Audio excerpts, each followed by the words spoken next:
let's talk about the whole thing about cowardice and bravery, which, I mean, he's constantly told.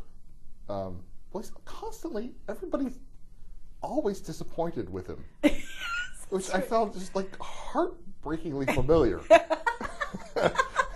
You know, That's right. just it's like it's like and if he does something right, it's wrong. If he does something wrong, it's double wrong. That's right. If he does something in between, it's still wrong.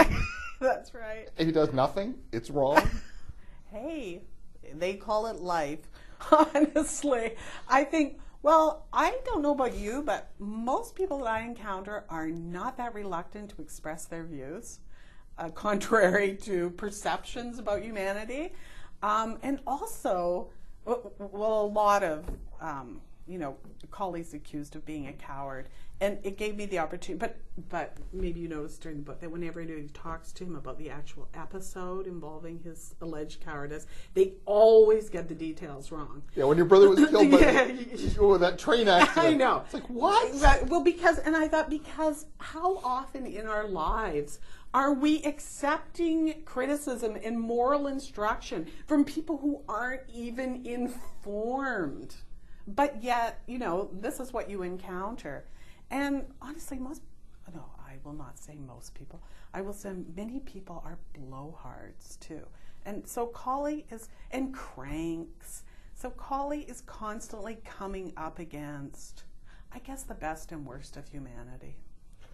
Falcon is kind of like William Randolph Hearst meets, I'm trying to think of somebody cold and calculating. But it's like ice water in his veins. Yeah, he is. Yeah, and he is a very remote figure, but he also. I mean, there's this part where Collie goes, "Oh my God, my grandfather loves me," and "Oh my God, I love my grandfather," and it's just like, I'm not sure if it's the high or the low point of the novel. I know. Well, I didn't want him to be like the gruff CEO with a heart of gold. He doesn't have a heart of gold, but he does have a heart. Yeah. Very small. It's very small, but it is pulsing away there. Yeah. It has room for dogs named Cromwell. That's right. Identical dogs named Cromwell. Yes, that's right. And for Collie. Yeah, and for Collie. Yeah. Well, of course, because he looks at Collie and Collie reflects himself back to him.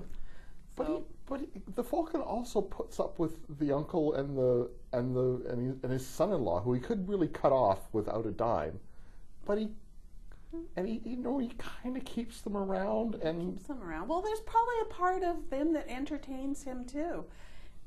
That's a very important part of life, right? Yeah, it is. Well, certainly whenever they crash his parties.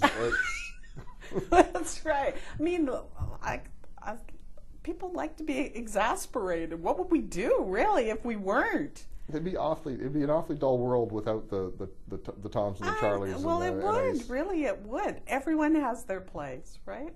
I don't know what to say about Bingo, and because he's kind of like a hurricane. You can see him coming. You know it's going to cause terrible damage. You know it's going to be very interesting, and there's nothing you kind of do about him. No, and I wanted him to be. He's just sort of a force to deal with, but in some ways, of course, I wanted him to be a real person.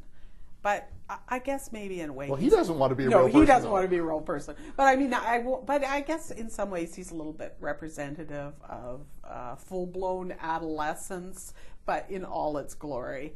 And he, Bingo probably in some ways, for me, is a character I have the least handle on. Maybe because I'm so unlike Bingo. So the others for me were more fun to write, but I wanted him to be a heroic character too. Despite all else, Bingo is a heroic character. In that?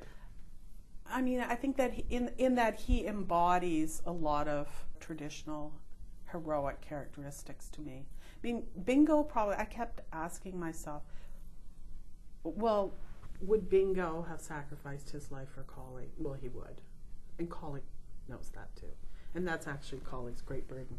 Because, and that's why I wanted to make the question more complicated too in the book than just, I mean, it's not a matter of jumping in to save his brother.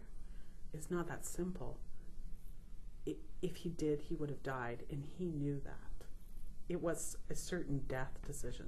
So the decision isn't really, should I make an effort to try to rescue someone who's drowning? It's that I am electing to die with my brother. That's the real. But I believe Bingo would have, for sure. Yeah. Yeah. Well, because he wouldn't think. He wouldn't think. And Collie thought and knew. Collie thought and knew. Yeah.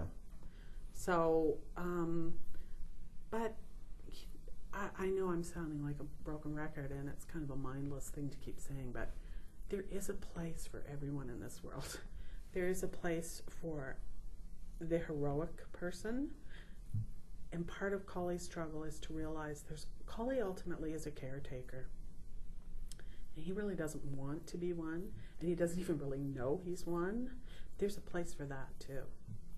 The book is Apologize, Apologize, first novel from Elizabeth Kelly, and Apologize, Apologize, a novel about a family that puts the personality in disorder, is published by Knopf Canada.